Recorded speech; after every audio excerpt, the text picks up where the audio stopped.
Aujourd'hui, dans les défis du leadership, je partage avec toi sur savoir écouter pour mieux conseiller.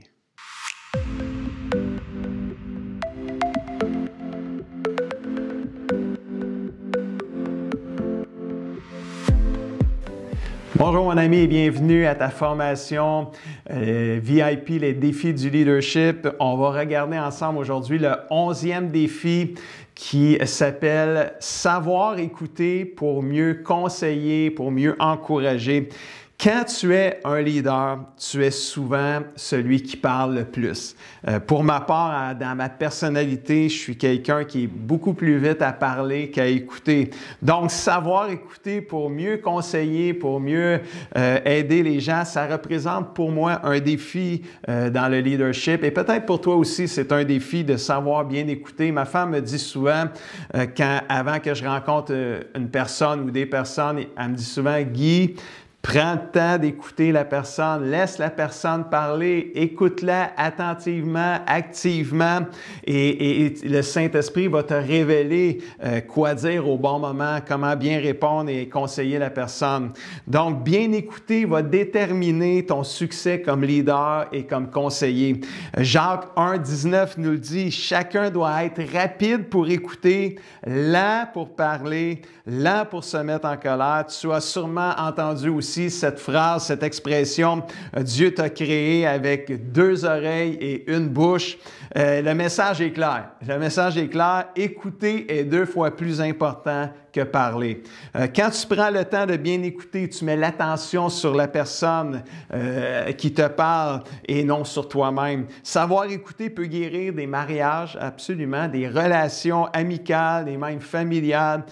Savoir écouter va faire de toi un leader d'impact et d'influence.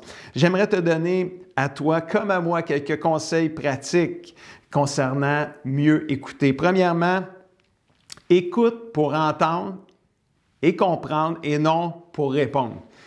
Beaucoup écoutent pour répondre. Tu peux même penser à ta réponse pendant que l'autre te parle.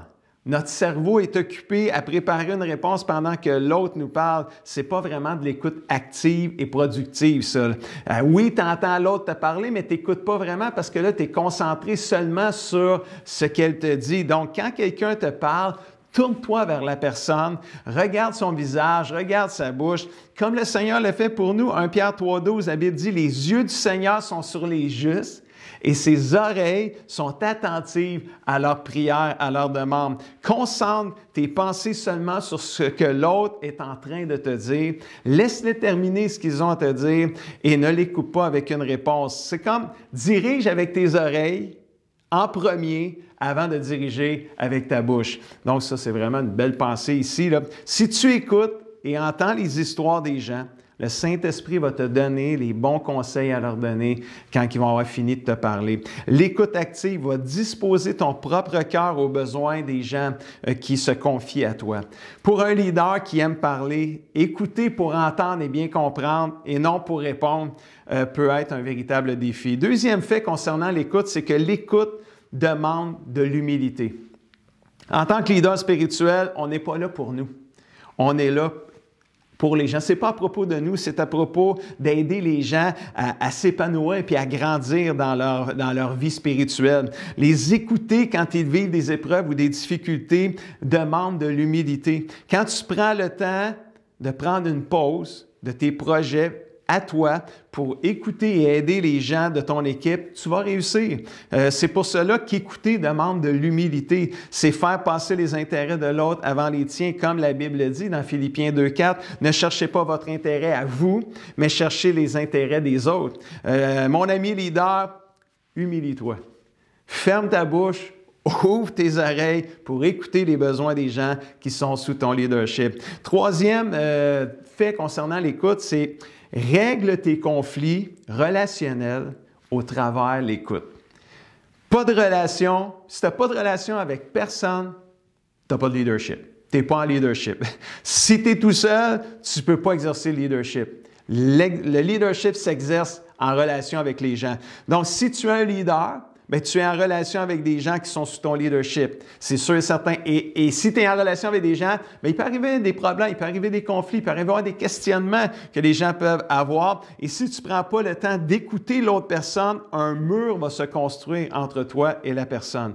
Es-tu prêt de t'asseoir et écouter la personne avec laquelle tu es en conflit, même si tu crois qu'elle est dans l'erreur envers toi? Es-tu prêt de prendre le temps? Si tu prends le temps de bien écouter pour comprendre l'autre personne, tu vas écouter des vérités, tu vas trouver plutôt des vérités qui vont t'aider à comprendre l'autre personne et ça va vous conduire dans une réconciliation et une compréhension l'un de l'autre. Je le répète, dirige avec tes oreilles en premier et ensuite avec ta bouche.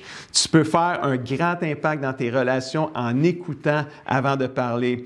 Si je mets le chiffre 6 entre moi et toi, moi je vais voir 6 et toi tu vas voir le chiffre 9. Et on a toutes les deux raisons. Mais pour vraiment comprendre l'autre, il va falloir que tu écoutes puis que tu te mettes dans sa place. Alors si on met un 6 entre moi et toi, si tu ne viens pas vers moi pour me comprendre, tu ne pourras pas comprendre que moi, je vois 6. Et si moi, je ne vois pas vers toi et pour te comprendre, je ne pourrai pas voir que toi, tu vois 9. Alors, on a besoin, et ça, on le fait au travers l'écoute active, de chercher à écouter pour comprendre l'autre.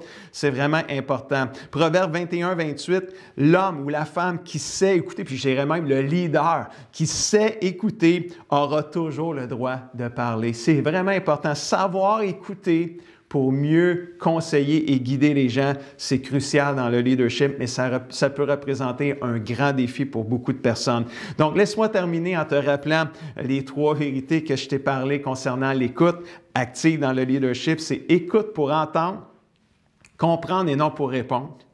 L'écoute va te demander de l'humilité et règle tes conflits relationnels en prenant le temps d'écouter au travers l'écoute. Quand tu prends vraiment le temps d'écouter, tu ne manqueras jamais de conseils remplis de sagesse et de grâce, même quand c'est pour apporter une correction. Tu vas avoir du tact quand tu vas parler, quand tu vas répondre aux gens, quand tu vas conseiller les gens qui sont sous ton leadership parce que tu vas avoir pris le temps de les écouter activement pour les comprendre. Voilà un grand défi du leadership, savoir écouter pour mieux conseiller. Laisse-moi prier avec toi en terminant. Papa Céleste, je te prie pour mon ami leader qui m'écoute présentement. Je te prie de l'aider dans son leadership à être une personne qui sait ou qui apprend à bien écouter pour comprendre et non pas juste pour répondre rapidement.